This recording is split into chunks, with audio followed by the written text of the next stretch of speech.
Ceux qui me connaissent savent que je suis plutôt anxieux et pas très optimiste. Ah, il ne reste pas grand-chose. Il reste notre amitié.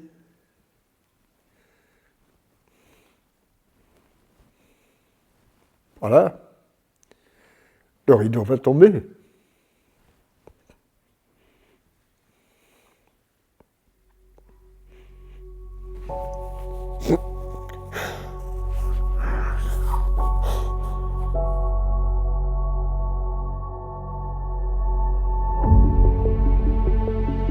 La nuit du 12 mai 1976, ils ont perdu.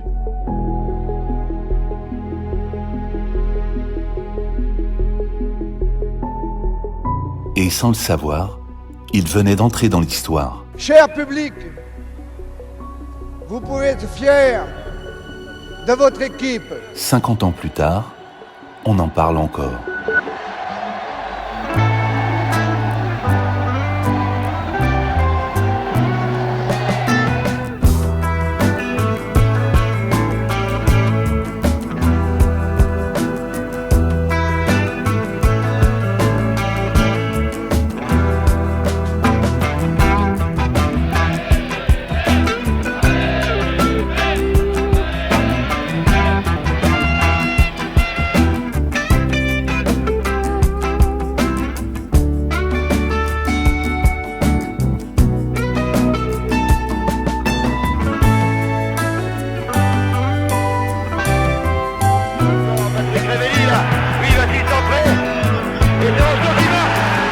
Au printemps 76, quelque chose commence. Une équipe avance et tout un peuple marche avec elle, sans savoir encore.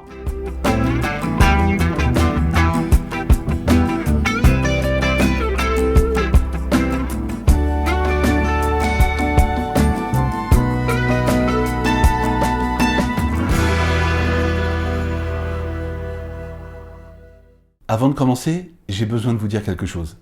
Ce film, je l'ai voulu pour une date, le 12 mai 2026, 50 ans jour pour jour après la finale à Glasgow. Je ne pouvais pas passer à côté de ce moment, pas pour cette équipe et surtout pas pour cette histoire. Alors j'ai décidé de le faire malgré tout. J'ai acheté les archives, lancé les tournages, avancé le film, tout en sachant qu'aujourd'hui encore, il n'est pas encore entièrement financé. Si je vous dis ça, c'est parce que je crois profondément que certaines histoires méritent d'être racontées autrement que dans les souvenirs et dans les résumés de matchs. Ce film a été fait avec beaucoup de cœur, beaucoup de temps et une immense liberté. Et si à la fin, vous estimez qu'il mérite d'être soutenu pour continuer à vivre, alors la cagnotte Ulule est toujours en ligne. Merci d'être là. Et maintenant, place aux Verts. Ah ben les Verts occupent une place à part, les Verts de 76 occupent une place à part pour différentes raisons. On va faire appel à l'histoire du football français, qui se rappelle de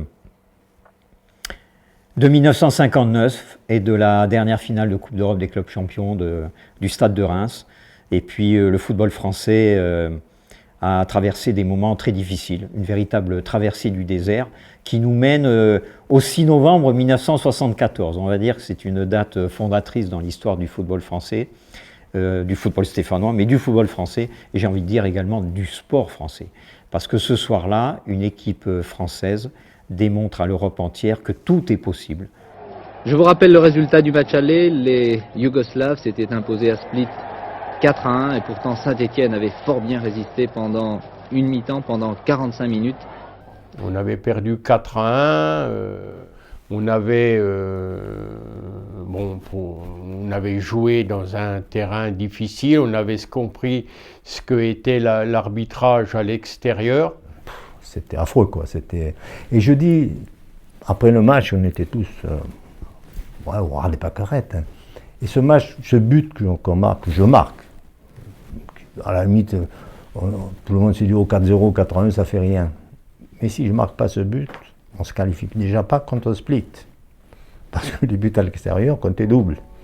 Donc c'est vrai que ce but-là, à la limite, le ballon s'arrête, je pousse le ballon au fond des filets, même moi, je dis, Voilà quoi, j'ai dit à quoi ça sert à la limite. Je le mets, mais c'est après. C'est après qu'on me dit 4-1 ou voilà, la casquette qu'on a pris quand même. Puis après, c'est une fois sur le terrain, match retour, qu'on a commencé, j'ai commencé déjà en Gaberger, j'ai dit putain, si j'avais pas marqué ce but-là, à 5 ans, j'ai dit putain, c'était fini quoi, on était morts. Saint-Étienne, avec ses 11 joueurs qui ont toujours cru à leur qualification, et ça c'est important. Saint-Étienne inscrit ici le premier but, signé Jean-Michel Larquet, une reprise étonnante du numéro 8 stéphanois. Split, on perd 4-1 et on gagne 5-1 au retour. Personne ne le voyait. D'ailleurs, quand on regarde le nombre de spectateurs au stade ce jour-là, on est à 20 000 et quelques. Hein. Il n'y a pas 38 000 ou 40 000. Hein. Donc, dans l'esprit des gens, on était, je pense, ce jour-là, éliminés. Et ça a été un déclencheur. Un déclencheur, ça a été Georges Beretta. Parce que entre le match aller et le match retour, il nous a seriné tous les jours, dans le vestiaire. Gagner 3-0, c'est faisable, on le fait en championnat. Mais tous les jours. Jusqu'au moment où on rentre sur le terrain, enfin moi personnellement, je suis rentré sur le terrain ce jour-là, j'étais persuadé qu'on allait gagner 3-0. Et c'est à partir de ce moment que commençait, on peut le dire, une véritable dramatique au stade Geoffroy Guichard. Tête de Battenet, regardez le gardien et le défenseur yougoslave qui se gêne. D'ailleurs, le gardien n'est pas très content. 2-1 donc pour Saint-Étienne. Il fallait encore 2 buts pour pouvoir disputer la prolongation. On pense qu'un club français va être éliminé d'un deuxième tour, en l'occurrence, puisque c'est un 8e de finale de Coupe d'Europe des clubs champions. Mais le miracle a lieu. Le miracle, mais un miracle bien travaillé, c'est-à-dire après un 4-1 à l'aller, à Split, dans des conditions très compliquées, la SS va renverser la situation au stade Geoffroy Guichard.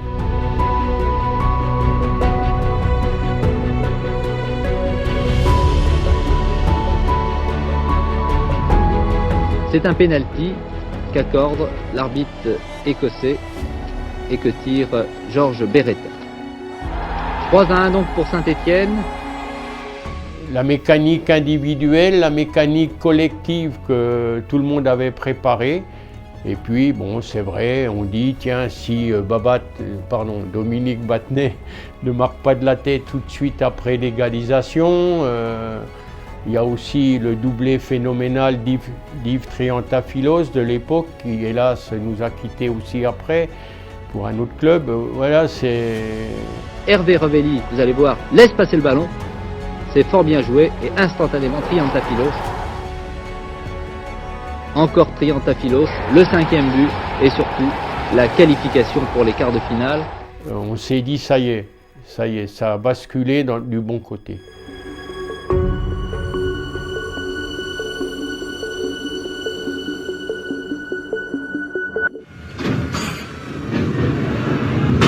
À la mine, il y a quand même une mentalité spéciale. Hein. Ah, qu'est-ce que c'est ça? Ben, entre nous, on s'accorde bien. Hein. C'est en famille, hein, à la mine. Pour s'habituer ailleurs, hein, ça ferait pas, non, je pense pas. Il faudrait avoir travaillé dans une usine tout de suite. Hein. Mais un type comme moi qui est rentré à la mine à 14 ans, s'il faut me faire commander ailleurs, je crois que ce serait un peu dur. Hein. Le boulot est dur, hein, on bataille tous ensemble, on est habitué comme ça. Hein.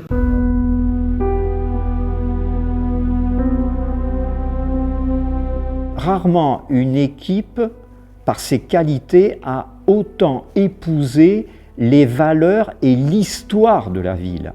Une histoire ouvrière, une histoire minière, une ville noire. Le dernier puits minier donc, a fermé en 1973, le puits Couriot. Dans la banlieue stéphanoise, il restait des puits encore pendant 2-3 ans. Tout le tissu économique ouvrier, métallurgique, sidérurgique était en souffrance, comme dans d'autres secteurs géographiques en France.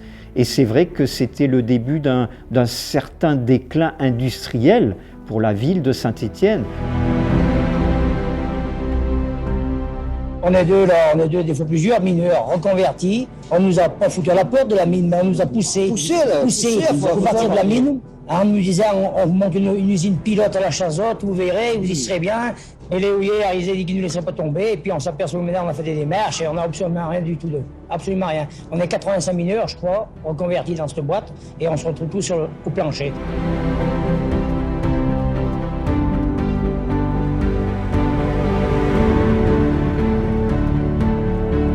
C'est quelque chose qui nous a toujours marqué, profondément, parce qu'on vivait avec les gens. Nous, on partageait tout. On avait des appartements, centre-ville, et on voyait les gens en difficulté. Moi, je me souviens des manifestations qu'il y avait à l'époque. Et ça, c'est, quelque part, on était à la fois touchés, sensibles, tristes de tout ça, de rencontrer tout ça. Et on savait aussi qu'ils comptaient sur nous, justement, par rapport à toutes les difficultés que ces gens rencontraient. On était dans le devoir aussi d'apporter des couleurs ou de la chaleur à ces gens-là, qui en avaient vraiment besoin.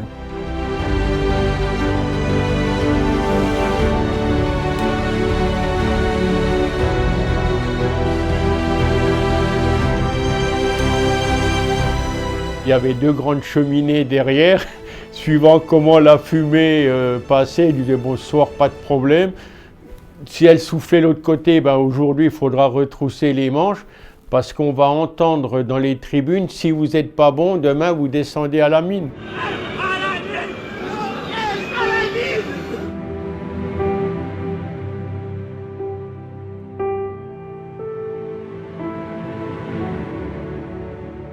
Comme on était quand même des enfants, tous des enfants de Saint-Étienne, hein, même si on y est tous arrivés avant nos 20 ans, donc on connaissait cette ville qui souffrait, qui commençait à souffrir, avec le dernier puits de mine qui ferme, avec Manu France qui connaît ses premières difficultés, avec les cycles qui s'en vont. Et il y avait une forme de repli sur soi-même. Quand on souffre, quand on est en danger, on se protège, on se serre les coudes. Et je crois que l'équipe de Saint-Étienne se serrait le coude avec le public. À Saint-Étienne, il y a un homme qui regarde tout cela. Un homme qui comprend que ce qui se passe dépasse le football. Dans une ville qui vacille, lui a décidé de construire. Roger Rocher, 55 ans, président directeur général de la Société forésienne de travaux publics et président de l'association sportive de Saint-Étienne.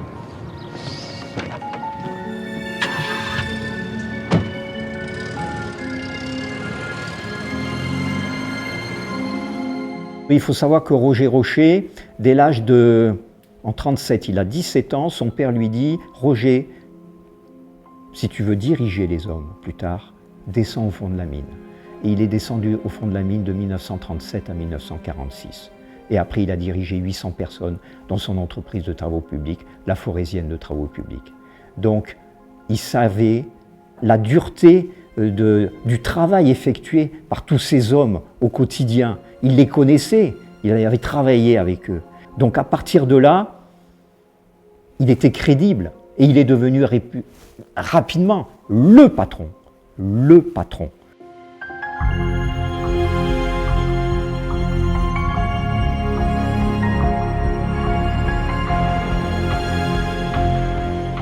Pour diriger un grand club, il faut un grand patron, et Roger Rocher était un grand patron. Un précurseur, un pionnier dans de nombreux domaines, et il savait s'entourer. Vous accélérez. Allez Jacques. Christian, tu peux aller plus vite. Ça va ? Pour l'association sportive de Saint-Étienne, c'est demain le grand soir. Le match retour contre les Polonais de Chorzow, un match qu'il faut absolument gagner pour participer aux demi-finales de la Coupe d'Europe. Allez Osvaldo, allez. Belle récompense pour un club qui domine tous ses rivaux français. Hey, très rapidement, hey, quand après M. Snella, après M. Batteux, il a fallu choisir un entraîneur, il était tout jeune. Il ne souhaitait pas forcément arrêter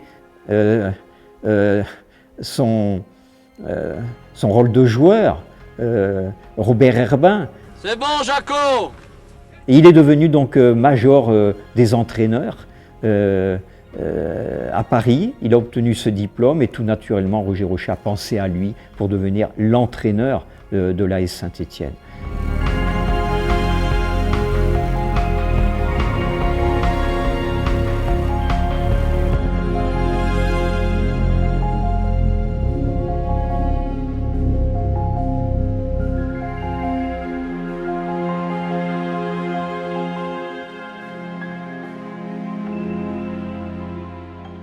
Robert Herbin, sincèrement, pour moi, ça a été sûrement le plus grand visionnaire de l'époque. Il avait tout analysé. C'était un garçon qui était intelligent, qui avait une culture hors norme. Et tout ça, il avait analysé très tôt. Et c'est pour ça que quand M. Rochet a voulu lui donner le rôle qui a été le sien en tant qu'entraîneur, il a décidé tout de suite de faire confiance aux jeunes. Ben, je dirais qu'il a surtout changé le football français. Parce qu'à l'époque 74, c'est là où l'équipe de France est au plus bas, dans le creux de la vague, puisqu'on ne fait pas la Coupe du Monde de 74 en Allemagne. Et Roby, qui venait de prendre l'entraînement, d'être entraîneur en 72, a apporté cette rigueur que le football français n'avait pas à l'époque.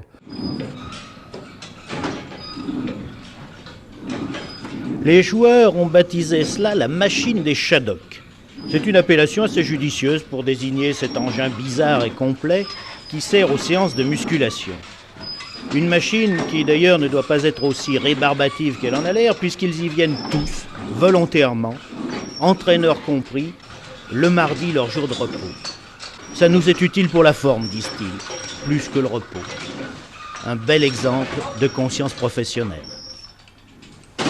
Les séances physiques, les tirs au but, la musculation, les déplacements en avion, le jour de match, rentrer, entraînement le lendemain alors qu'avant on ne le faisait pas. Il a apporté tout ce travail physique et athlétique qu'on n'avait pas avant. Et même dans la préparation, avec l'arrivée d'un Toubib à plein temps, des kinés à plein temps, ça n'existait pas avant. Et Roby a amené tout ça.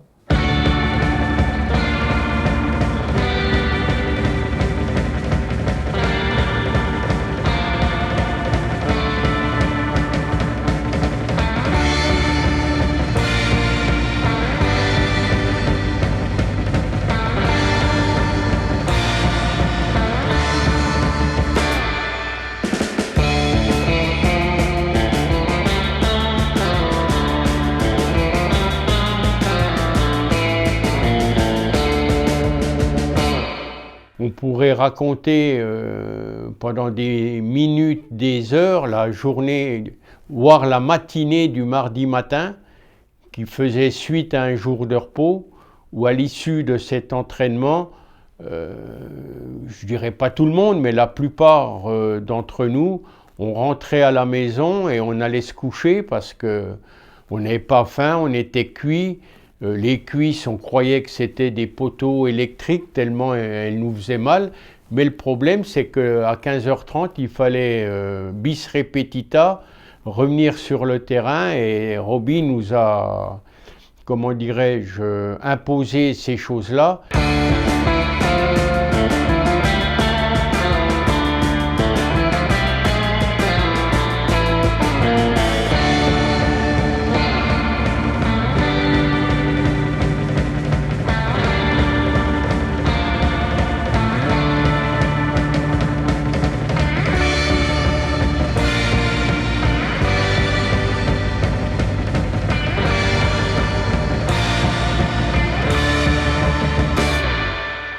Quand on entrait sur le terrain, ce dont on était sûr, c'est qu'on était préparé, on était prêt à faire des performances de qualité.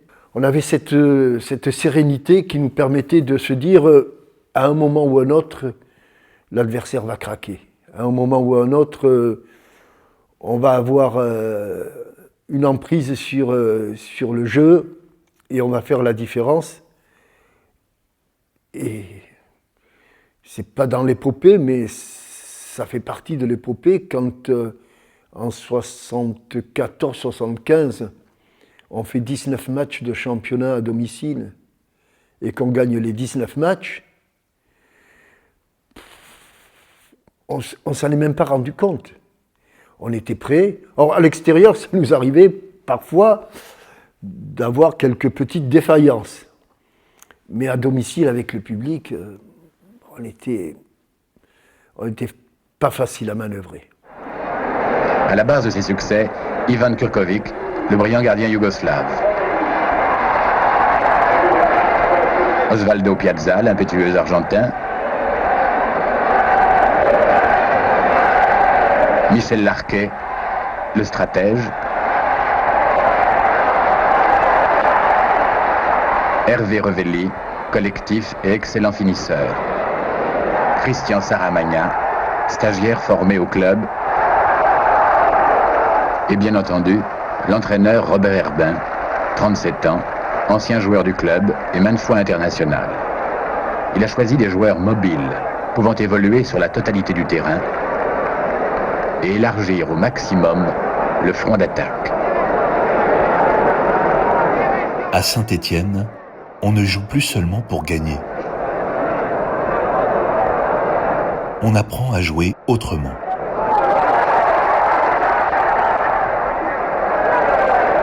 C'est un petit peu le football total tel que personnellement je le concevais quand j'étais joueur et que l'on me reprochait à cette époque-là et que j'ai essayé de faire comprendre à mes joueurs. Bon, il avait une image. Il avait une image qui restait en lui. Il me disait, moi, voilà, c'était Ajax. À l'époque, c'était son dada, c'était Ajax. Mais Ajax, physiquement, j'étais au chaud, quoi. J'étais au top. Et donc, c'était son truc, voilà. Et il pensait à ça. Et donc, un joueur de football, souvent, il disait, il faut qu'il soit capable de jouer de partout. De partout, sauf garder le but, bien sûr. Mais il me dit, il faut qu'un joueur soit capable de jouer de partout. Et c'est à partir de ce truc-là qu'on a commencé à mettre sur le côté des joueurs qui montaient, la première fois aussi. Donc il était en avant-garde, moi je dis. Et puis après, il y avait une certaine liberté aussi sur le terrain qu'on avait. Hein, lui, il disait, moi j'ai fait mon travail en entraînement, je vous ai bien préparé. Et une fois sur le terrain, il restait sur le banc, il ne bougeait pas. Et ça choquait un petit peu tout le monde. Et juste toujours, on disait à tout le monde, nous, ça ne nous choque pas. Inspirés par ce qui se fait alors à l'Ajax d'Amsterdam, les Verts dominent le football français.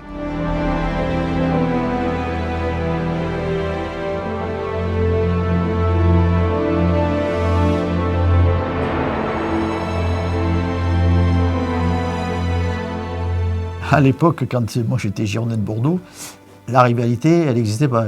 Elle n'existait pas, il y avait trop de différences. C'est-à-dire que bon, c'était plus fort que nous, il n'y avait pas de photo. Et on luttait, mais on n'y arrivait pas. Bon, puis dans le chaudron. Puis en plus, ils avaient une expérience de grands matchs, etc. Ils nous mettaient une pression et tout. Non, c'était difficile de s'en sortir.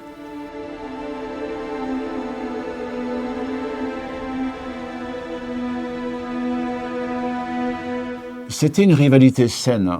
Il y avait une rivalité limite entre les supporters. On sait que les supporters nantais savaient accueillir les Stéphanois à l'ancien stade Marcel Saupin, tout comme on était bien accueillis, entre guillemets, à Geoffroy-Guichard, dans l'ancien stade Geoffroy-Guichard. Mais on ne pouvait pas ne pas aimer Saint-Étienne. Ce n'était pas possible, sauf quand ils nous battaient 3-0. Sinon, autrement, non. C'était le mardi 4 mars à 7h du matin sur l'aérodrome de Boutéon. Dans la lumière pâle du petit jour, 350 Stéphanois, joueurs, dirigeants, journalistes et supporters de l'AS Saint-Étienne s'embarquaient pour la Pologne.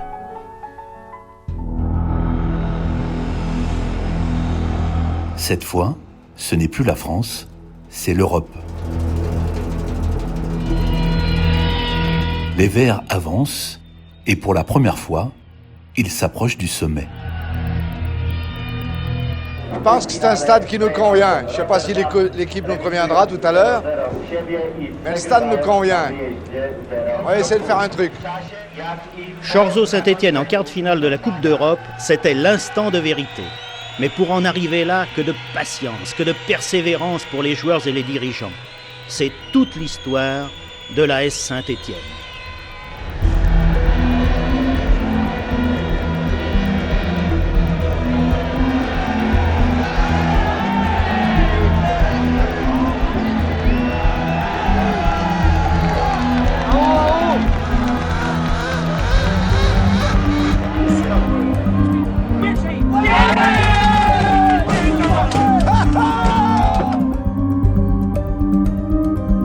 Pour la demi-finale, une autre équipe les attend. Plus forte, plus expérimentée, presque intouchable. Le Bayern de Munich.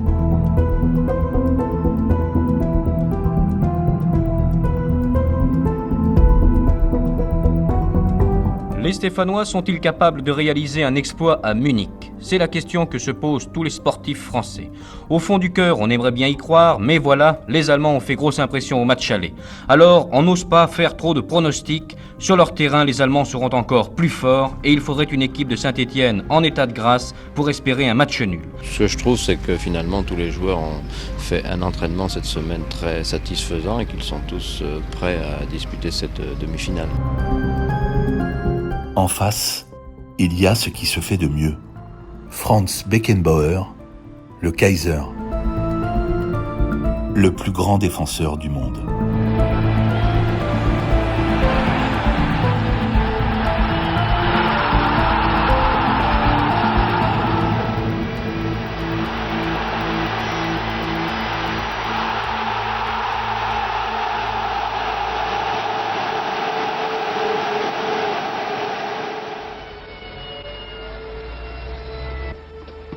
De retour au pays, la défaite a laissé des traces. Hormis l'élimination, bien sûr, qui a marqué, c'est normal, parce que lorsqu'on dispute un match, c'est pour le gagner. Votre soirée d'hier soir, elle restera un grand souvenir?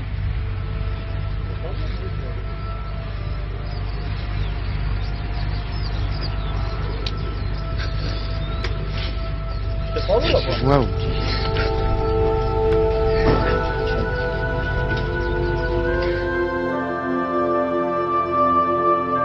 Le slogan, c'est toujours aller les Verts et vive la Coupe d'Europe 76.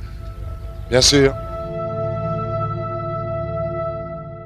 Moi, j'ai eu la chance de gagner quelques titres, mais je suis resté très fan. Moi, je suis un fan. Je suis respectueux et je suis amoureux des sportifs, de ceux qui claquent, comme quand j'avais 12 ans. Donc, je suis très fan de ce qu'ils m'ont révélé, des émotions qu'ils m'ont données. Ça a été les premières émotions. Le sport, c'est de l'émotion. Le sport, c'est un truc de dingue d'émotion. Moi, je vois Marie-Jo qui court sa finale, je repleure. J'ai les larmes qui me montent aux yeux. Ça me touche. Et c'était ça, à 16, 17 ans, d'une période un peu charnière, où les chocs pétroliers de 74, un autre regard sur la politique, la gauche qui est arrivée après au pouvoir. Ça racontait quelque chose de notre société aussi. C'était pas le Paris Saint-Germain qui raconte autre chose aujourd'hui avec un pays qui soutient. C'est une ville ouvrière. Saint-Étienne, ça racontait quelque chose.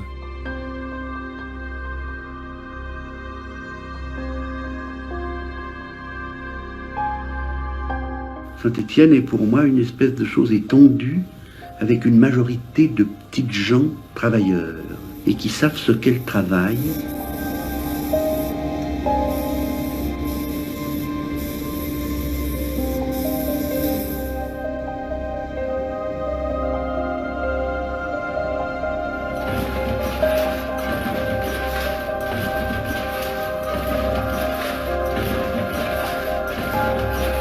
Le travail n'est pas une corvée pour les Stéphanois. Je ne vous dis pas pour tous, mais pour la majorité des Stéphanois. Ici, on continue de travailler, de tenir. Mais pour combien de temps? Moi, je suis au chômage et puis j'ai le niveau de CAP et aucun débouché. Dans quelle profession? profession, couture. Et je trouve absolument rien. C'est vous qui avez choisi d'apprendre la couture? Bah oui, parce qu'à ce temps-là, il y avait des débouchés, tandis que maintenant, on trouve absolument rien. Saint-Étienne, je crois que c'est une ville morte maintenant.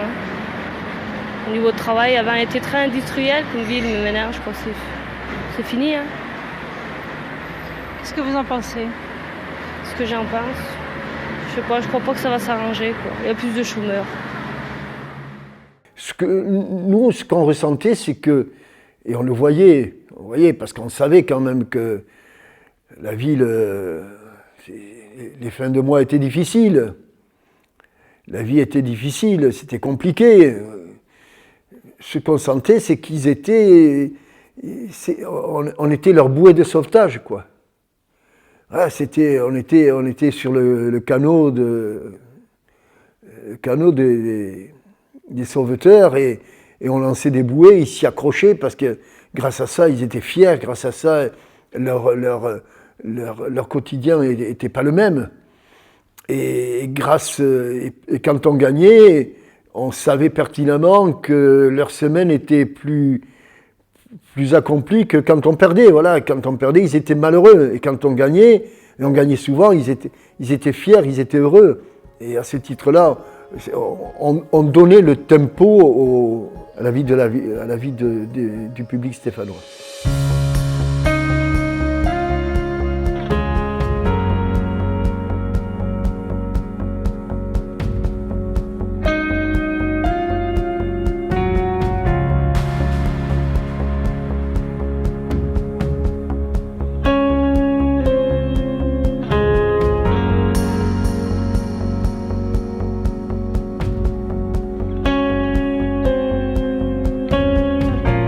Il y a eu un intérêt national autour de cette ville où il y avait quand même des valeurs avec ce Manu France, avec ce maillot où il y avait les couleurs bleu, blanc, rouge. Et puis ils racontaient une histoire qui était post-68, mais ils avaient les mêmes cheveux longs que les mecs de 68. Donc ça nous racontait quelque chose de la France.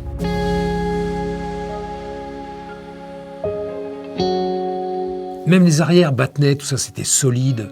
Je faisais déjà du judo, j'étais dans le judo, donc il y avait aussi ces choses il y avait Larquet qui était là, qui était un peu le mec qui dirigeait. Il y avait Herbin qui était le renard, comme ça, qui regardait. Mais même le président Rocher, avec sa pipe, comme ça, ses yeux mi-clos, comme ça, qui faisait pas trop de bruit, qui était un peu une sorte de sensei, on dirait aujourd'hui pour nous, les judokas. C'était pas Bernard Tapie, hein. Mais voilà, il y avait un côté comme ça. Mais les joueurs, oui. Mais c'était plus une équipe que des individualités. Il y avait une espèce d'élan général comme ça, avec des stars, c'est vrai, mais tout le monde était un peu star. Les frères Revelli, c'était avec les bacchantes, avec la moustache. Et comme ça, il y avait des échappés de l'un et de l'autre. Ouais, c'était marquant.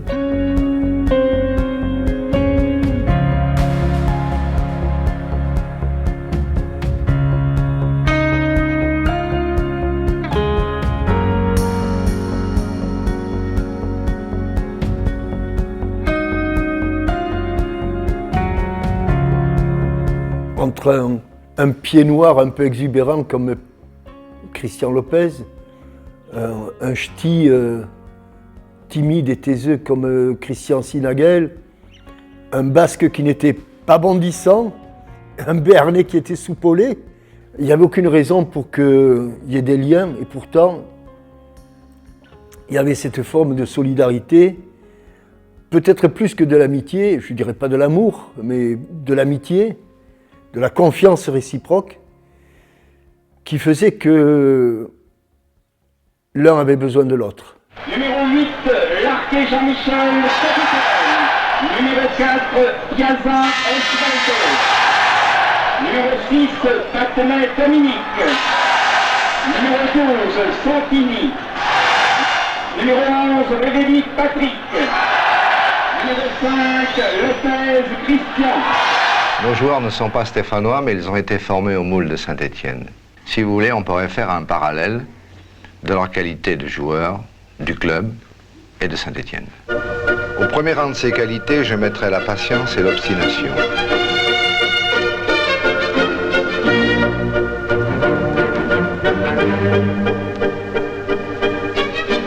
formons des footballeurs et des hommes exactement comme l'artisan stéphanois forme son apprenti.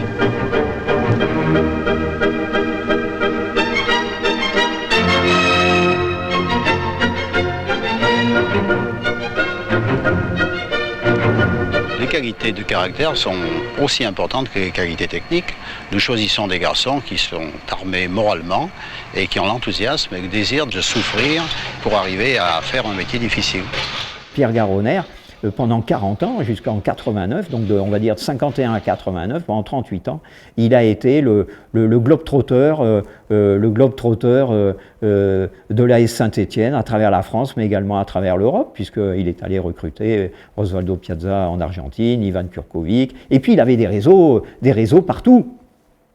Donc, encore une fois, cette trilogie, Roger Rocher, Robert Herbin, joueur, puis entraîneur, et Pierre Garonner ont été des hommes qui ont façonné de manière lente, mais sûre, le Saint-Étienne de demain. Et l'apogée a été donc cette équipe de 1976 où c'était un peu le Graal pour Pierre Garonner. Il disait, vous voyez, dans cette équipe et dans tous les remplaçants, les 16 joueurs qui sont présentés à Hamden Park, tous avaient été recrutés par Pierre Garonner, ce qui est quelque chose d'exceptionnel et d'incroyable. On ne le verrait plus maintenant.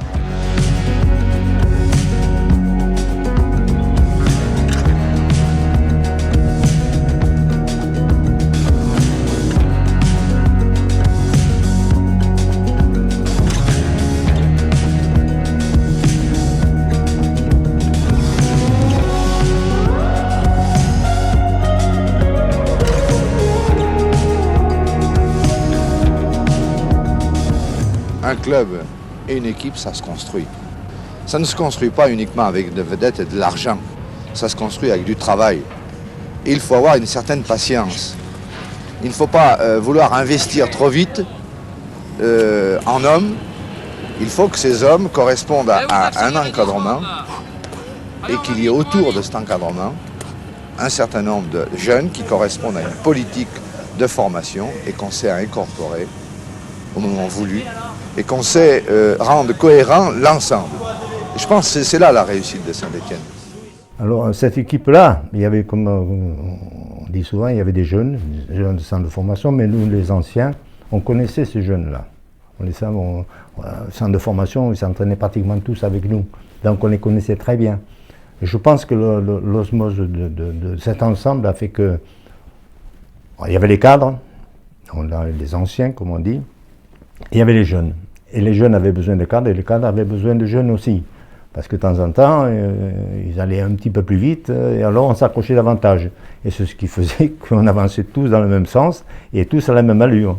Dans la première période de notre carrière, on a toujours été encadrés, que ce soit par des gens comme Kurkovic, Osvaldo Piazza, Hervé Revelli, Georges Beretta, Jean-Michel Larquet. Donc il y a toujours eu cet équilibre. Et c'est au-delà du football, il nous a apporté aussi toute l'expérience qui était la leur. Et ça, forcément, ça a joué énormément en notre faveur pour relever les plus gros défis qui étaient les nôtres. Il y a à Saint-Étienne un encadrement de techniciens, je pense qu'il y a une certaine valeur. D'une part, par l'ancienneté, la connaissance parfaite du club, où ils ont été formés au club, et puis il y a cet encadrement sur le terrain d'un certain nombre de joueurs qui ont déjà une certaine expérience et qui savent, d'une façon remarquable, être solidaires avec les jeunes joueurs qui rentrent dans cette équipe. Il y avait du respect pour les anciens parce que non seulement ils avaient déjà prouvé au niveau stéphanois avec des matchs de Coupe d'Europe, des titres gagnés, des Coupes de France, pour certains ils étaient internationaux. Mais le respect ne faisait pas qu'on ne faisait rien, au contraire. On essayait de les bousculer tout en les suivant. Et le fait de mettre des paliers à notre progression de plus en plus haut nous a permis aussi de plus ou moins de les rattraper et de petit à petit de joueurs performants. On est aussi venus, certains d'entre nous, les cadres de cette équipe. Gérard Janvion, c'est agréable d'habiter directement au stade Geoffroy-Guichard? Oui, je pense que c'est agréable parce que ici on prend nos repas et ça m'empêche pas de faire ce que je veux. Je suis libre du moment où je m'entraîne comme tous les jours. Mais quand je suis arrivé, c'était pas du tout comme ça. J'étais à l'hôtel, je me fais en ville, tandis qu'ici c'est mieux maintenant. On mange ici, on couche. Moi je trouve que c'est agréable, très agréable. Dominique Rocheteau, comme la plupart des joueurs stéphanois, est venu très tôt au club champion de France. Originaire de Saintes, en Charente-Maritime, il devait être découvert par Pierre Guéronner lorsqu'il jouait à La Rochelle. Il n'avait pas 16 ans. C'était ensuite la dure école stéphanoise et la récompense avec un poste de titulaire, en même temps que Gérard Janvion, lui aussi un nouvel international. Il rongeait un peu son frein, il avait été blessé, c'était pas évident, il était depuis 1971 au club, et là véritablement il va éclater. Un soir de juillet 75, en plus face au vice-champion d'Europe qui était venu disputer un match amical ici, Leeds, avec Lorimer, Jordan, et je revois encore ce but de Dominique, il est devant Billy Bremner, le capitaine écossais, emblématique joueur écossais, il le dribble et à l'entrée de la surface de réparation, il met une lunette dans la cage de Leeds. Regardez bien, ce tir du gauche instantané à la sortie du dribble sur Brenner, tir en lucarne, Stewart est battu, un partout. Belle reprise de la tête de Battenet qui remet dans le paquet à l'affût Paris. Rocheteau qui arrive, pas mal pour un jeune. Et véritablement, on a senti un joueur libéré. Ces 2 buts ce soir-là l'ont complètement libéré. Comment peut-on expliquer qu'en un mois, il devienne joueur remplaçant à l'AS Saint-Étienne et un mois après, il est titulaire en équipe de France? En quelques semaines, Dominique Rocheteau a surgi au premier plan de notre football. En fait, c'est la grande révélation de ce début de saison. Meilleur buteur de Saint-Étienne avec notamment 2 buts marqués contre Marseille, des débuts fort réussis en équipe de France contre le Real Madrid puis contre l'Islande, il n'en fallait pas plus pour que celui qui n'était que stagiaire il y a encore 6 mois à Saint-Étienne soit l'un des avants les plus en vue du championnat de France. Je crois qu'en un mois, il a dû se passer beaucoup de choses dans sa tête, mais comme il était bien éduqué, comme il avait les pieds sur terre, comme Robert Herbin, qui était un modèle pour lui, savait remettre les choses en place. Je pense que Dominique est resté lui-même. Il n'a pas été dépassé par la notoriété, même si certains auraient pu disjoncter. Il est resté lui-même, et en restant lui-même, il est resté le joueur et l'homme qu'on connaît encore maintenant, c'est-à-dire cette modestie, cette humilité qui caractérise bien Saint-Étienne.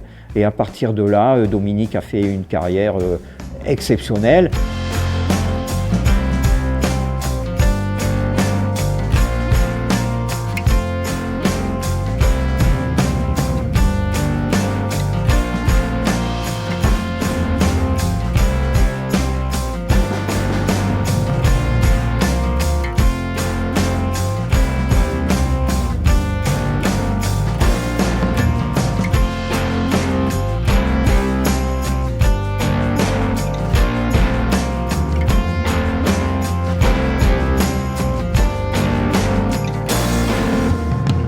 Vous avez eu beaucoup de réussite avec vos joueurs, mais est-ce que vous pensez que c'est une des plus belles, si ce n'est la plus belle, celle de Dominique? Eh bien, il est certain que la réussite avec Dominique Rocheteau est une très belle réussite d'une part, parce que d'abord, avant tout, c'est un avant-de-pointe et ce sont des joueurs très rares à trouver actuellement. Dominique Rocheteau avait débuté en équipe première, je crois, à la fin de la saison 73-74. Et je crois que Dominique, s'il n'avait pas été handicapé par une blessure au genou, qui a nécessité une opération, il me semble que Dominique aurait éclaté davantage la saison dernière. On n'a pas pu le voir la saison dernière, donc c'est une éclosion qui est à peu près normale, si on se fie à ce qu'il avait démontré déjà une année auparavant. Dans le calme de la campagne stéphanoise, nous avons retrouvé Dominique Rocheteau, 20 ans. C'était aussi l'un des espoirs du club, il a aujourd'hui confirmé, c'est l'une des vedettes du football français. Dominique, vous êtes un petit peu bohème, vous aimez bien profiter de la vie, vous aimez la musique. Oui, personnellement, je crois que je me classe parmi plutôt les idéalistes. Enfin, je ne suis pas du tout matérialiste, disons. J'aime bien vivre à la campagne, j'aime bien la solitude. J'aime bien discuter avec des amis, leur retrouver avec des amis. J'aime bien la musique. Le football n'occupe donc pas la majeure partie de votre vie, bien que ce soit une passion. Justement, c'est pas une passion pour moi le football. J'ai toujours aimé jouer au football, j'adore jouer au football. Le football m'apporte beaucoup de joie, mais je veux pas justement que ça devienne une passion. Et je pense qu'il y a autre chose dans la vie. Comment avez-vous réagi devant le succès et la réussite un petit peu fulgurante? Disons que je pense qu'on a bien réagi. Je pense que j'ai pas eu de mal, puisque de par, je crois, mon état d'esprit, je pense que je suis resté assez simple et je crois que c'est une bonne chose. Moi, je joue au foot, donc j'étais avant, donc évidemment, quelqu'un comme Dominique Rocheteau, c'était l'ange vert, c'était vraiment quelqu'un de très... qui était une star de rock'n'roll, c'était très rock.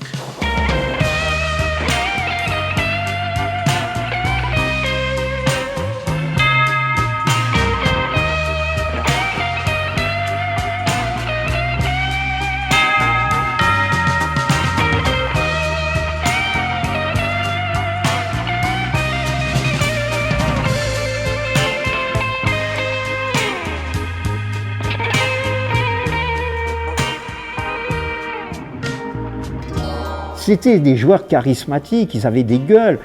C'était un peu les Beatles qui se produisaient un peu sur tous les terrains de France et d'Europe. C'était un peu rock'n'roll. C'était le football. Le football des années 70, des 70s, mais encore une fois avec des gueules, avec des personnages charismatiques, et Dominique en faisait partie. À 20 ans, souvent on dit « qu'avez-vous fait de vos 20 ans ?» Ben lui, l'année de ses 20 ans, il se rappellera que il a complètement éclaté, il est devenu titulaire après en équipe de France, et puis dès le match à Glasgow, le tour suivant, après le premier tour face au KB Copenhague, il y a véritablement une histoire d'amour qui est née entre Dominique Rocheteau et la France du football, mais ça dépassait même le football. C'était le public de Geoffroy Guichard, mais tous les publics de France et après d'Europe étaient debout.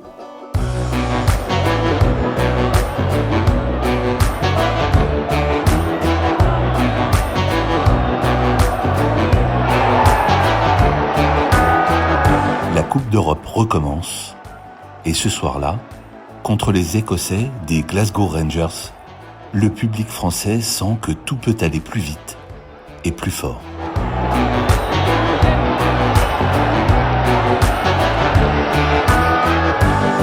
« 0-0, vous avez été touché à ce moment-là, ça ne vous a pas empêché justement d'ouvrir la marque pour l'AS Saint-Etienne, de marquer le premier but? Comment ça s'est passé? De toute façon, je pense pas que ce soit le vrai. Comment ça s'est passé ce but? Ce but, je suis parti sur la gauche, j'ai remarqué mon arrière de l'intérieur du pied droit, puis j'ai fait le crochet de l'extérieur, puis j'ai frappé aussitôt après.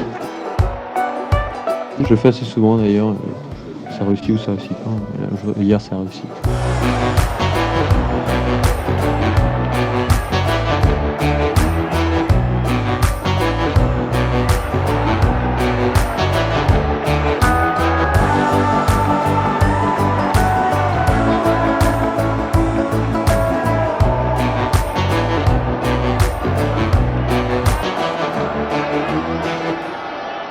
Ce tour de Coupe d'Europe était très important parce que, en supposant que nous soyons éliminés, beaucoup de gens auraient pu penser que ce qui était arrivé à Saint-Etienne la saison dernière était simplement un accident.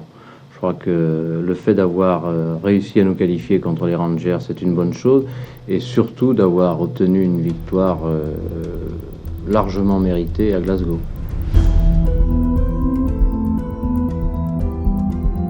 Qualifiés pour les quarts de finale, les Verts vont affronter la meilleure équipe européenne du moment, le Dynamo de Kiev. Dynamo de Kiev, équipe vedette en URSS, a-t-elle donné le meilleur d'elle-même? C'est aux dirigeants du club stéphanois d'apprécier. Ils étaient venus intentionnellement hier à Nantes voir de près comment jouaient et se comportaient leurs adversaires de la semaine prochaine. À l'époque, personne ne fait ça. Aller voir, comprendre, anticiper. Et puis dans l'équipe de Kiev, il y a un très grand joueur, Oleg Blokin. Sacré meilleur joueur européen la saison dernière, Blokin a été observé très attentivement par Gérard Janvion. Blokin ne s'est pas livré totalement, mais on l'a vu quand il part dans l'axe du terrain, balle au pied, quand il fait face à l'adversaire, il est très difficile. Il faut faire un marquage individuel sur lui très strict, c'est-à-dire de le suivre de partout et l'empêcher de jouer, l'harceler. Chaque fois qu'il a le ballon, c'est de l'attaquer avant lui. C'est comme ça qu'on arrivera à le bien pas. En tout cas, il ne vous fait pas peur. Mais pas du tout, mais jamais un joueur m'a fait peur.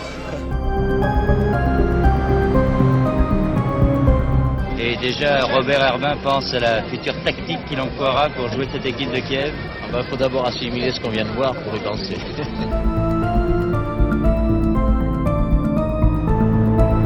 À Saint-Étienne, on a déjà un temps d'avance. Nous avons été un des premiers clubs en France à filmer nos matchs. C'est M. Roger Rocher qui a eu l'idée de filmer les matchs. J'étais en tribune de presse avec ma caméra, une caméra sur pied. Hein. À l'époque, je faisais aussi les déplacements. Je n'ai jamais touché un centime du club, mais ça m'a permis de voyager. Dans la semaine, je revenais au club, on faisait monter les joueurs dans les salons. On avait même acheté des draps noirs pour faire le noir dans les salons. Et je puis vous dire qu'avec Robert Herbin, eh ben, ça ne rigolait pas. Quand il voyait un joueur qui restait les mains sur les hanches ou qui ne se repliait pas, que ce soit un des plus grands joueurs du club, je puis vous dire que c'était bref, mais il n'avait pas envie de recommencer le joueur. Hein. Tête de Gérard, la balle va être récupérée. L'espionnage sportif est devenu aujourd'hui un élément capital. Larqué, Lopez. Si nous avons espionné l'adversaire et que nous avons montré à nos joueurs ce que représentaient ces adversaires, je ne veux pas dire par là que nous aurons 25 chances de plus de se qualifier. Non, mais je crois qu'automatiquement, on ne va pas à la catastrophe. On est certain d'avoir affaire à des matchs où les joueurs savent ce qui les attend et connaissent leurs adversaires. Le Dynamo de Kiev, c'était le grand favori. C'était au-dessus du Bayern de Munich. Mais personne, je dis bien personne, aurait misé sur la SS. Personne. Quand on voit même le match aller, on se dit, mais attends, comment on peut imaginer? Parce que déjà, on en a pris 2, mais on aurait pu en prendre 3, on aurait pu en prendre 4. Mais, encore une fois, il s'est passé quelque chose.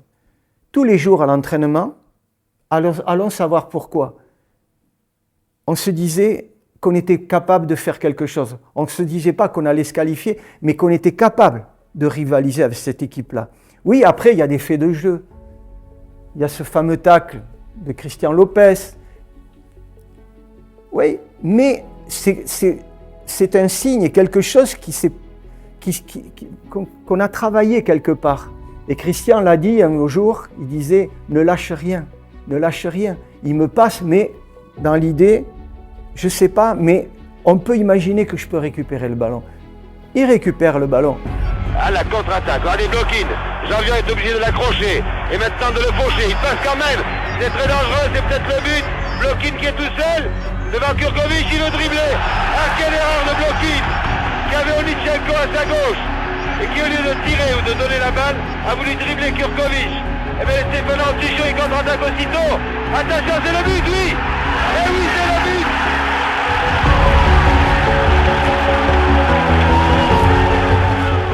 La force, moi j'ai dit la force profonde de cette équipe, c'est la solidarité.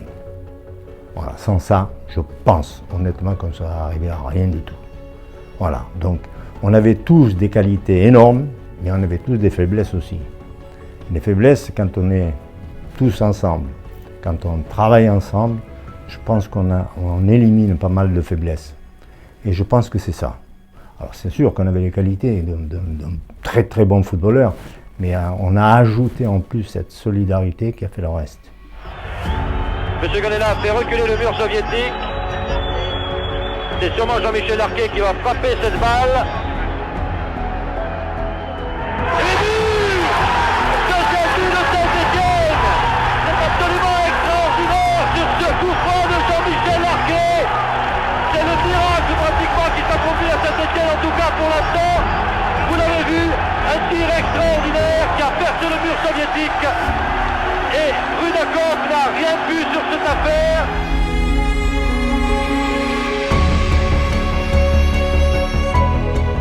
on faisait sur le terrain ce que l'on savait faire. Et on le faisait bien. Et on le faisait même parfois très bien. On ne se permettait pas d'être des... On n'avait pas le talent de ça, d'être des créateurs, des inventeurs. On n'était pas des Zidane, on n'était pas des Platini.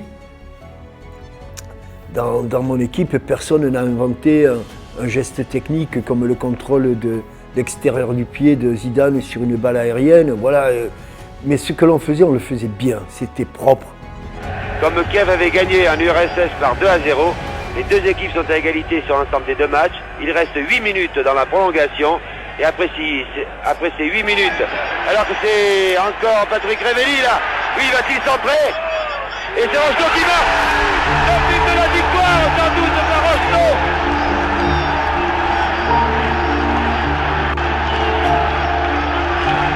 But de Rocheteau. Oh, c'est extraordinaire. Quand le troisième but est marqué, Dominique part d'un côté, moi je pars côté tribune Henri Point. Je sais où est ma femme, donc et je m'arrête à ce moment-là pour la saluer, pour un peu lui dédier ce débordement et ce centre. Voilà, c'est pour elle. Patrick Révelli est en grande forme, il a réussi à dribbler toute la défense. On avait la foi en nous, on avait la foi. Et je pense que ce jour-là, dans notre tête, on a pris une dimension supplémentaire. Et autour de nous, que ce soit à Saint-Étienne et en Europe, je pense que les gens ont compris qu'il se passait véritablement quelque chose à Saint-Étienne. Ce phénomène vert existait et se transporter ou se transférer, c'était une autre dimension.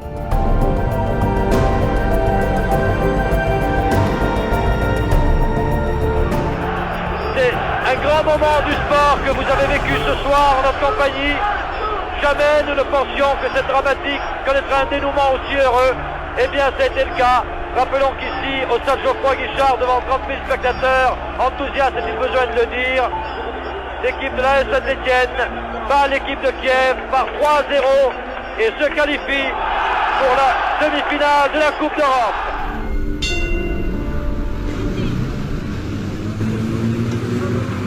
Quelle était l'ambiance justement dans la salle de séjour? Oh là là, pendant le premier quart d'heure, très, très chaude. Et puis après, je me suis dit, ça y est, ils vont perdre. Puis alors après le premier but, alors là, déchaîné, mais alors vraiment déchaîné. L'ambiance du stade, ça stimule. Et vous, dans votre salle de séjour, vous étiez stimulé comme les spectateurs? Ah bah oui, ma femme m'a dit qu'il faut rester tranquille. Parce que je bougeais tout le temps sur mon fauteuil. Alors. Est-ce que vous avez l'impression que tous les soucis quotidiens aujourd'hui ils ont été oubliés complètement. Cette soirée, comment l'avez-vous vécue? Pour dire, je ne suis pas très sportive, mais j'ai été très heureuse. J'ai regardé le commencement jusqu'à la fin.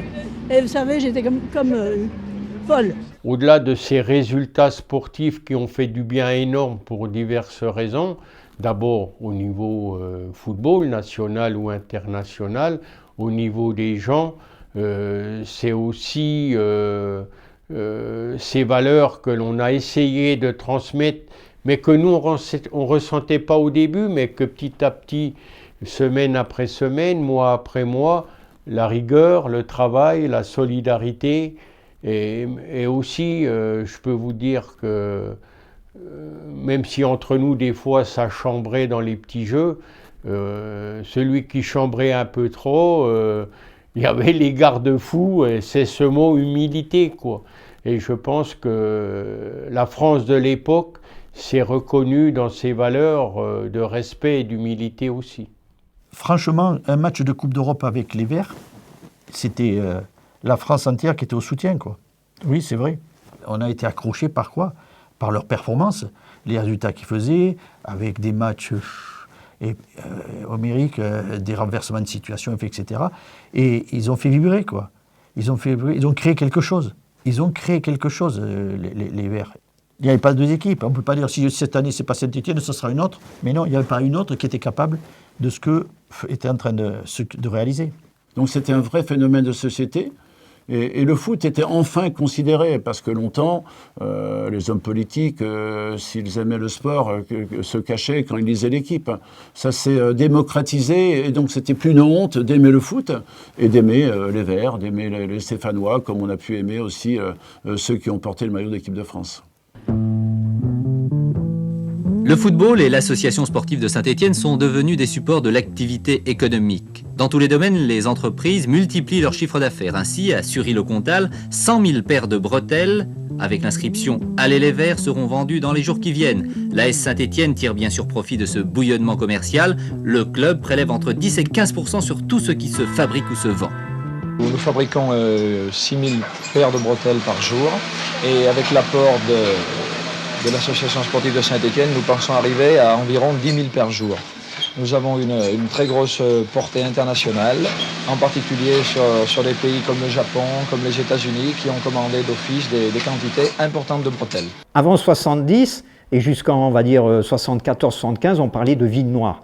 Qui est venu à Saint-Étienne assister à des matchs à l'époque? Je me rappelle, avec mon père, je lui disais, mais je ne comprenais pas trop. Bon, j'étais jeune, il me parlait de ville minière, etc. Toutes les façades des immeubles, les bâtiments étaient noirs. Il m'expliquait que c'était un milieu ouvrier, c'était un milieu minier, qu'à partir de là, le noir se voyait partout. Ça avait immaculé, malheureusement, les façades des bâtiments stéphanois. À partir de là, on peut dire que Saint-Étienne a été vu différemment. Toute la presse a repris encore une fois le terme de ville verte. Et donc, il y a eu un changement de vision de la ville de Saint-Étienne à travers cette équipe de football des années 70.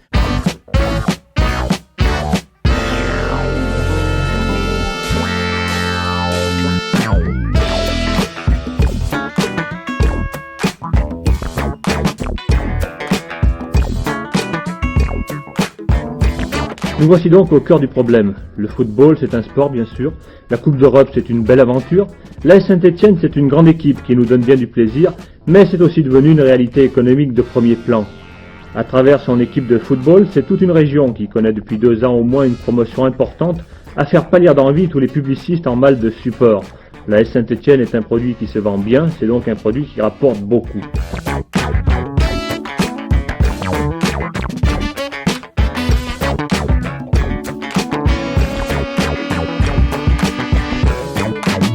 C'est formidable, tout le monde travaille, c'est un chiffre d'affaires sensationnel pour la ville. Ah bien, nous avons plus de travail que d'habitude. Hein. Ah oui, c'est très très bon, c'est très très bon. Les soirs des grands matchs, on a des gens qui viennent de partout. C'est aussi une bonne affaire commerciale. C'est une bonne affaire commerciale. Ah oui, je peux pas dire le contraire. Oui, c'est énorme, je trouve.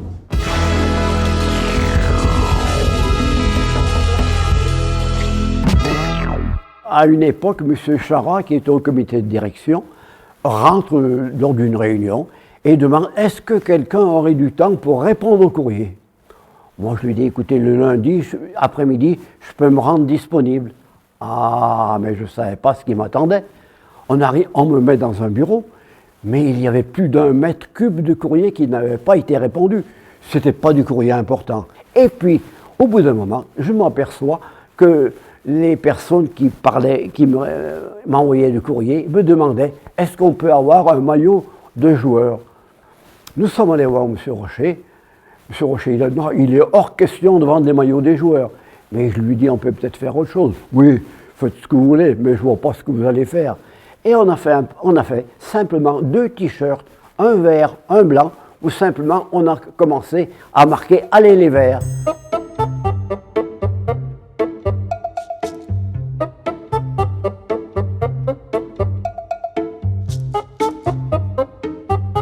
Mais après le gros coup, ça a été les écharpes. On a fait fabriquer des écharpes, mais c'était démentiel.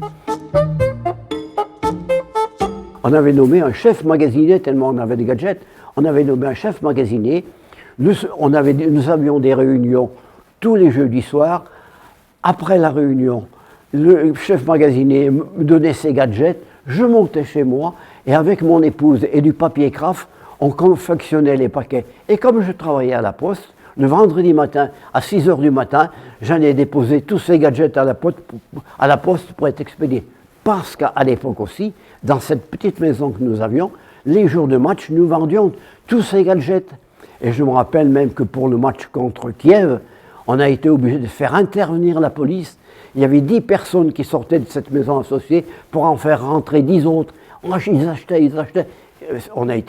Ça a été dément. Et heureusement, à l'époque, tout cet argent, nous le versions au club.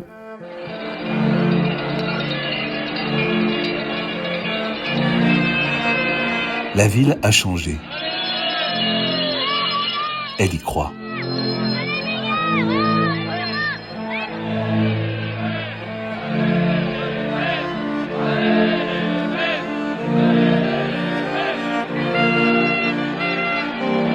Et ce soir-là, tout converge vers un match. Une demi-finale européenne à domicile.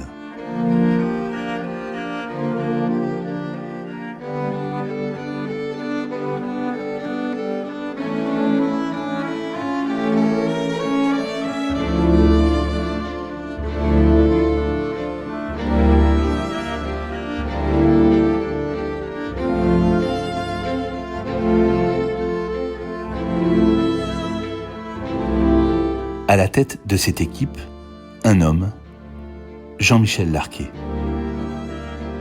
Je sentais que mes coéquipiers, qui m'appellent jamais par mon prénom, encore moins par mon nom, qui m'appellent toujours capitaine, je sentais qu'ils avaient besoin que je sois là. Alors, il y avait une petite tradition avant les matchs importants. Il ne fallait pas galvauder le moment, mais avant les matchs importants, je prenais sur moi-même. Je ne savais pas ce que j'allais leur dire, mais Robbie avait fait sa causerie. Le coup de sifflet venait de retentir, nous appelant pour descendre les quelques marches qui nous menaient à la pelouse. Et je prenais 20 secondes avec certains de mes coéquipiers pour les encourager, pour les guider, pour parfois les calmer, comme Osvaldo qui était toujours, qui avait 15 000 volts en permanence, d'autres qui n'avaient pas besoin de moi parce que l'événement, il le sentait, comme Dominique Battenet, l'événement n'avait pas trop de prise sur lui, mais il avait bien préparé son match. Puis il y en avait certains, il fallait les rassurer, parce que, comme Christian Serramagna, seul problème, c'est que moi, personne ne me parlait, personne ne me rassurait, qu'il fallait que je me débrouille tout seul, voilà. Donc j'étais un petit peu un capitaine abandonné avant les matchs. Et parfois, ça me pesait. Je me disais, j'aimerais bien que quelqu'un vienne me donner un petit réconfort. Et puis je me disais, bon, je fais le plus beau métier du monde, je vis la plus belle passion, je suis en train de rassembler mes coéquipiers, c'est mon rôle. Allez, maintenant, il faut que je le prenne sur moi. Qui tire ce coup franc? Je pense que Larquet va prendre ses responsabilités. En tout cas, ils sont tous les deux face au ballon. Révéli, Larquet, le mur à distance. C'est Larquet qui va tirer. C'est passé, but! Ouverture du score pour les Verts. Et Jean-Michel Larquet sur ce coup franc, comme contre le Dynamo de Kiev, et il ouvre le score. On ne peut pas dire contre le cours du jeu, parce que Saint-Étienne faisait au moins un jeu égal. Et regardez la rage de vaincre du capitaine stéphanois. Quand on est un grand joueur, par le talent, vous vous imposez de vous-même sur le terrain. Donc il a été un grand capitaine. Et puis également, on ne peut pas ne pas parler de Ivan Kurkovic, qui était un peu le relais de Robert Herbin également sur le terrain. Donc c'était un peu un vice-capitaine quelque part. Et donc Jean-Michel savait qu'il pouvait se reposer à la fois sur le patron de la défense, en l'occurrence derrière Ivan Kurkovic. Mercredi soir à Eindhoven, les Stéphanois auront besoin des encouragements de tous leurs supporters. Ils seront peut-être 2000 à effectuer le déplacement pour pouvoir gagner leur billet pour la finale à Glasgow. Un homme sera certainement très sollicité et aura besoin de tout son savoir. Cet homme, c'est Ivan Kurkovic, le gardien yougoslave de l'AS Saint-Étienne.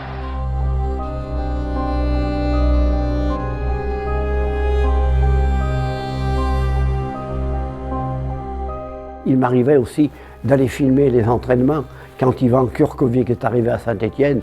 Mais ça a été extraordinaire. L'entraînement des gardiens de but que Herbin avait mis ensuite, c'était formidable.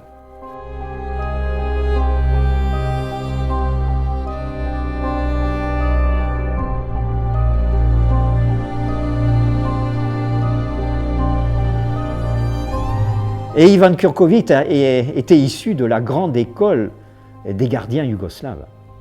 Et quand il est arrivé à Saint-Étienne, en 1972, à l'arrivée de Robert Herbin comme entraîneur, il s'est étonné de voir qu'il n'y avait pas, ou de ne pas voir, un entraîneur des gardiens. Donc il a demandé, un peu à la surprise de Robbie lui-même, d'être entraîné, alors le plus souvent à la fin de l'entraînement collectif, et il restait une demi-heure, trois quarts d'heure, une heure avec Robert Herbin, qui devenait entraîneur des gardiens. Donc il a créé, avec son arrivée en France, un spécifique, quelque part, des gardiens. C'est dur, Yvan, cette séance de tir? Ouais, c'est dur, mais c'est... Il faut travailler. C'est nécessaire pour un gardien de but de travailler comme ça? C'est obligé, c'est obligation presque. Parce qu'un gardien, il faut travailler plus que les autres. Et combien de fois par semaine des séances comme ça? Deux fois. En principe. Et vous dormez bien le soir après, j'imagine? Oui, bien sûr. Vous aurez moins de travail, on peut l'espérer mercredi? Oui, mais si vous avez moins de travail au match, il faut travailler plus au entraînement. Yvan, ça fait combien de fois que vous entraînez comme ça? Depuis combien de temps? Depuis 17 ans. Oui, ça fait du temps. Hein? Vers Daisy qui a remplacé Edstrom, il est presque aussi grand que lui. Attention, c'est lui qui a la balle de la tête. Au moment où je vous parlais de Daisy, quel réflexe de Kurkovic. Ça va être dur, Dalkis, position d'ailier droit. Il sort du gauche, attention à la tête du numéro 3. Oh, bravo Kurkovic, sur cette fête. À Eindhoven, tout peut basculer. Car maintenant, bien sûr, tous les Néerlandais sont à l'attaque. Les vagues se succèdent, toujours plus fortes. Attention à nouveau, un relèvement de Kerkov en position d'ailier droit. Attention à ce centre. Ivan Kurkovic repousse tout.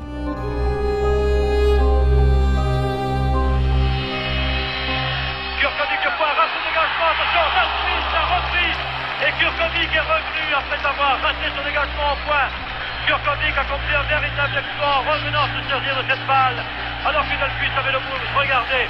Et grâce à lui, les Verts tiennent jusqu'au bout. Magnifique action de Kurkovic qui a repris sa faute. Il s'est racheté de sa faute initiale, il reste 1 minute à jouer. 1 minute pour les Stéphanois pour être en finale de la Coupe d'Europe. Contre les Verts. Attention devant le but de Saint-Étienne jusqu'au dernier moment. Renvoi de Piazza. Tous les Stéphanois sont devant le but. Attention à la toute dernière occasion. Renvoi de Kurkovic. Dégagement par Serramagna, loin devant. Comme le Verret est venu lui... Jusqu'à la délivrance de tout un peuple. Et l'arbitre ne consulte toujours pas ce chronomètre. Et voilà, le coup de sifflet final. Nous avons vécu...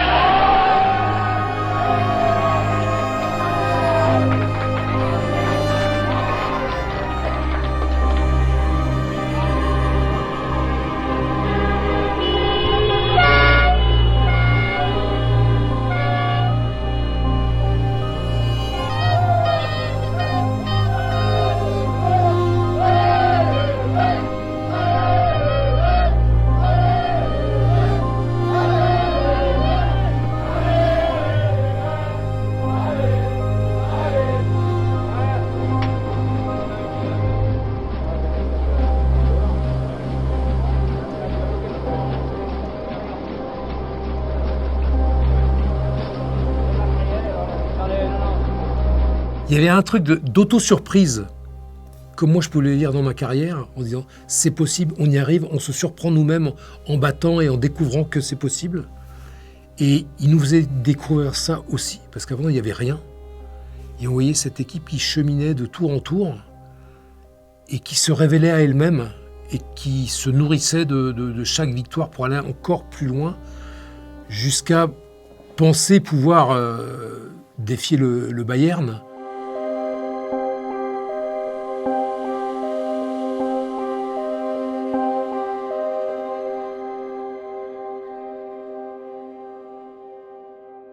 On est arrivé quand même en demi-finale, on est arrivé en finale de la Coupe d'Europe. Donc pour eux, c'est monumental. Voilà. Et Saint-Étienne, finaliste de la Coupe d'Europe, alors qu'il y avait des équipes déjà à l'époque étrangères voilà quoi. Donc Saint-Étienne pour eux c'est fantastique quoi. Une petite ville comme nous aller en finale de la Coupe d'Europe, c'était extraordinaire. Je dis, on a été formaté pour gagner les matchs. Aujourd'hui, on a tendance à formater les gens pour perdre, parce qu'il y a de l'argent qui rentre en ligne de compte. Ce qui n'était pas notre cas, nous on voulait jouer. On voulait jouer, voilà. On a été formaté pour gagner. À la télévision, dans les cafés, dans les rues, la France les suit et chante avec eux.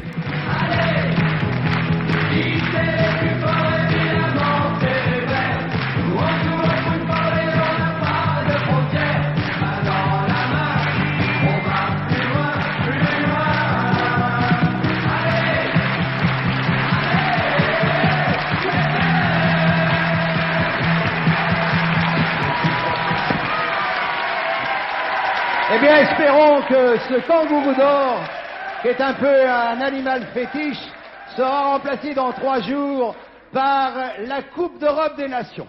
C'était les prémices du futur, c'était les fiançailles, on va dire. C'était les fiançailles entre la télévision et le football. Puisque la première émission qui va générer un peu d'argent, c'est, je crois, Téléfoot, qui est arrivé en 77. Les deux amants se causaient. Voilà. Et c'était le début de la médiatisation du football. Mais honnêtement, c'était pas, on ne se sentait pas des exemples, encore moins des idoles.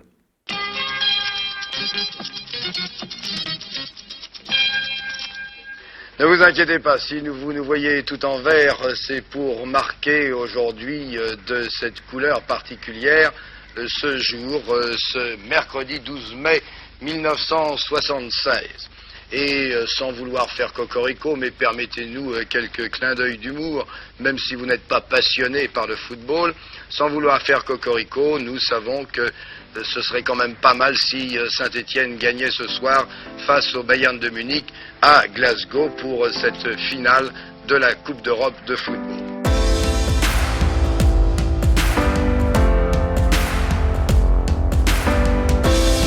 Qu'est-ce qui vous pousse à aller à Glasgow? C'est pour voir Saint-Étienne, hein, le vainqueur de la future finale, hein, parce que Reims a loupé le coup, mais ce coup-là, c'est Saint-Étienne, on n'en parle pas. Et dans la poche? Oui, 2-1, hein.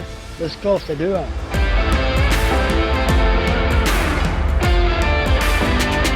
Depuis ce matin à l'aube, les vagues de supporters venus de toute la France succèdent aux aéroports de Glasgow et Prestwick. Le personnel écossais stupéfait assiste à un véritable ballet d'appareils de tout type, des Boeing 747, 727, 707, des Caravelles, des Fokker, des Tridents. Certains supporters sont venus en train, d'autres en voiture, quelques-uns en stop et même 2 Rhône-Alpins bien sûr, en vélo.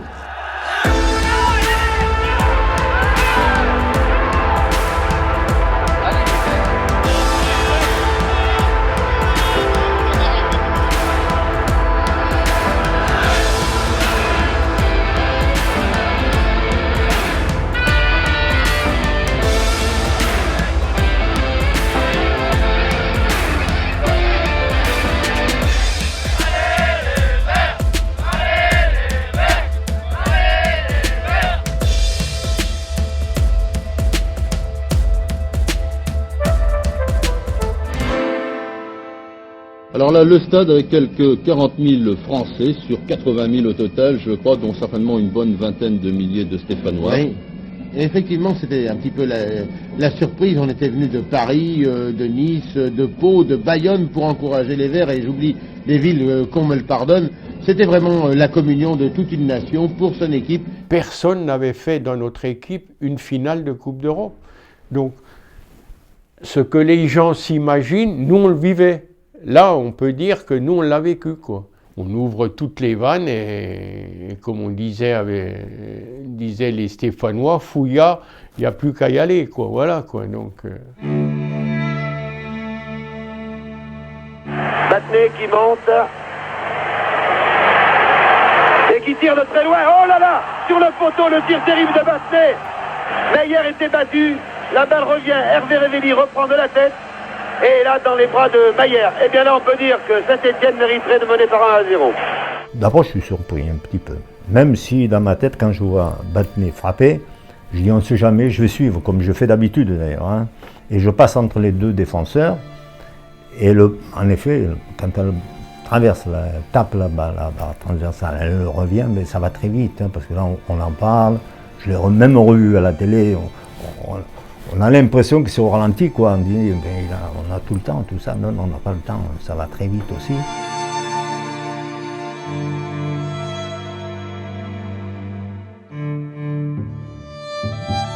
C'est un regret, je dis. Et après, je dis, si quelqu'un m'avait parlé, simplement, comme ils font d'habitude, j'aurais pris une autre décision. Mais là, ça va vite, hein, c'est des dixièmes de seconde. Hein, on n'a pas le temps, quoi. Voilà, c'est dommage. Ça va manière pas bien, Gabon va s'en. Encore une tête sur la barre de Santini, c'est incroyable. En quelques minutes. Régulièrement, on m'en parle. Et oui, et puis mes enfants, qui étaient ou petits ou qui n'étaient pas nés à l'époque, mon cadet, qui m'a fait papy de 2 petits-fils, ben, eux, ils la revoient, cette action. Et il me dit, papy et tout, voilà, quoi. Donc, elle me quittera jamais, quoi, voilà.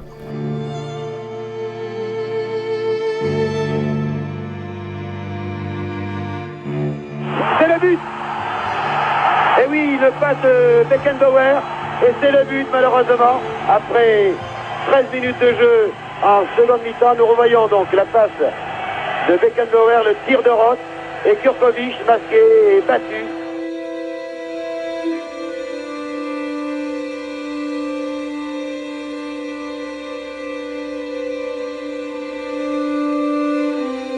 On parlera longtemps des poteaux carrés. Comme si tout s'était joué là. Peut-être que ce n'était pas aussi simple. C'est quelque chose qui nous a, qui nous a marqué quand même, ouais, ces poteaux. C'est sûr que on peut dire, oui, on pourrait dire que oui, s'il y avait eu ces barres rondes comme ça se fait aujourd'hui, ouais, peut-être. On peut espérer, peut-être. Mais ça restera toujours dans l'histoire en disant toujours oui, pourquoi pas, peut-être. J'ai des ingénieurs qui m'ont démontré que les poteaux soient ronds, carrés ou plutôt elliptiques comme ils le sont là, ça n'aurait rien changé au problème. Voilà. Que de toute façon, le ballon ne serait pas entré dans les buts, rentré dans les buts. Donc le football rejoint parfois la physique.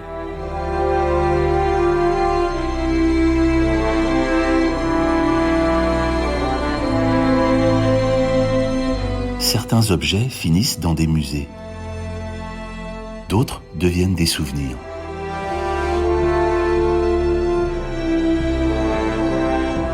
Ces poteaux carrés sont devenus les deux à la fois. Et chaque fois que je vois des poteaux carrés, comme on dit, ah ben tiens, ça te rappelle rien, je dis si, mais bon, j'aurais peut-être pensé à autre chose. 50 ans après, il faudra peut-être penser à avoir les poteaux ronds maintenant. Parce que, mais ça fait partie de l'histoire du club, ça fait partie de notre histoire. Donc on va y vivre avec.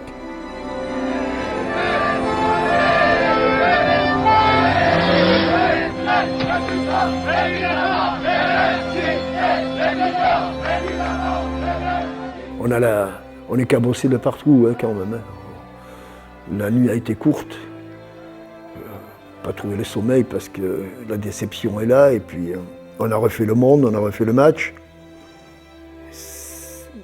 Quelque chose qui tourne par an dans cette France-là qui fête des vaincus.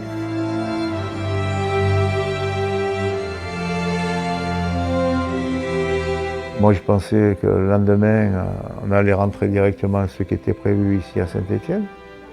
On nous dit, avant de partir, mais non, on va passer par Paris, on va aller à France Inter, après on va descendre les Champs-Élysées, on va être reçu par le président de la République. On était un peu dans un état second. Voilà.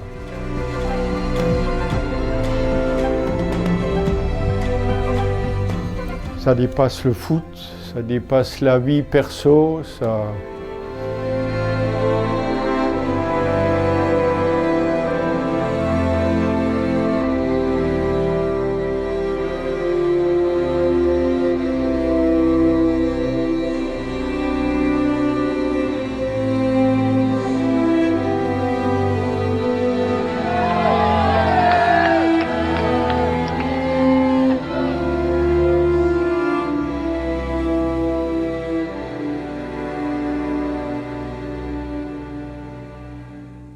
Comment rassembler 100 000 personnes sur les Champs-Élysées un lendemain de défaite à Hampden Park, à Glasgow, pour une finale de Coupe d'Europe des clubs champions? C'est étonnant, mais je pense que les Français ont voulu remercier à travers cette équipe, non pas, évidemment, cette défaite, mais évidemment un parcours européen. Il nous avait fait rêver avec ce feuilleton télévisé, avec les valeurs véhiculées sur le terrain. La France se reconnaissait dans cette équipe stéphanoise. Et donc, tout naturellement, certes, ils avaient perdu, mais encore une fois, ils avaient gagné à jamais le cœur des Français. Et 50 ans après, on le voit encore. Je ne dis pas qu'on continue de surfer, mais on surfe quand même sur cette vague verte. C'est une histoire d'amour, c'est une passion française. Ça dépasse largement le cadre du sport. Time can never be your trusted friend or your sworn ally. Ils ont perdu cette finale. No, it's the harshest mistress of all. Mais cette histoire ne s'est jamais arrêtée là. And life is just a chain of moments spent, 1,000 hellos and goodbyes. Ce soir-là, ils ne soulèvent pas de trophée, mais quelque chose reste. Quelque chose qui ne se perd pas.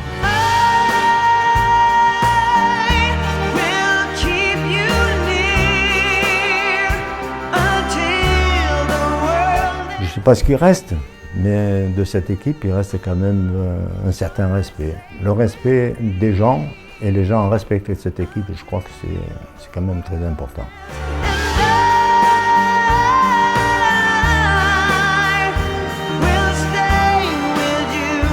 Cher public, vous pouvez être fiers de votre équipe.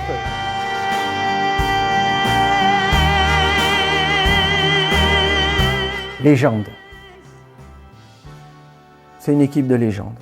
Seasons come and pass, one after the last, and along we go. On n'est pas des stars, on ne se prenait pas pour des stars.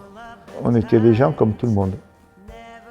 Mais on faisait un métier qui n'est pas fait par tout le monde et qui peut procurer beaucoup de joie. C'est ce qu'on a fait. To cross, then I would sail them. Since I have this promise to keep. Simplicité, sérénité, solidarité. On pourrait aussi ajouter beaucoup de qualificatifs. Mais comme ce sont des mots qui commencent par la lettre S, qui est la lettre de mon nom, je pense que pour moi, la boucle est bouclée.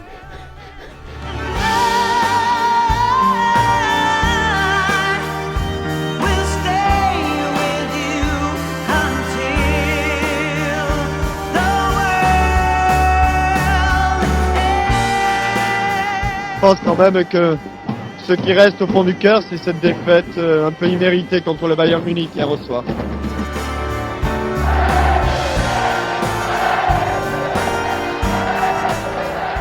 C'est dur parce qu'on a partagé tellement de choses. On était tellement heureux, tellement...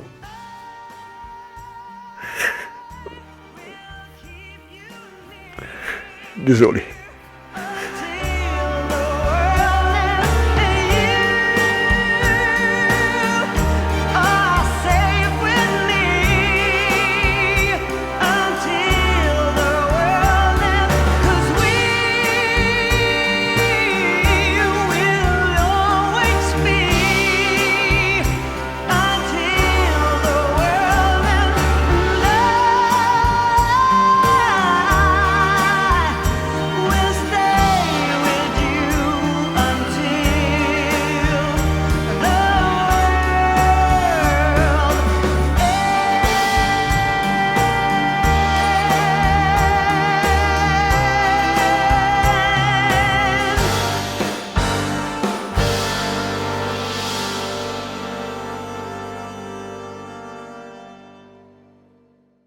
Si vous êtes encore là, c'est peut-être que vous aussi, vous avez ressenti quelque chose de ce que cette équipe a laissé derrière elle.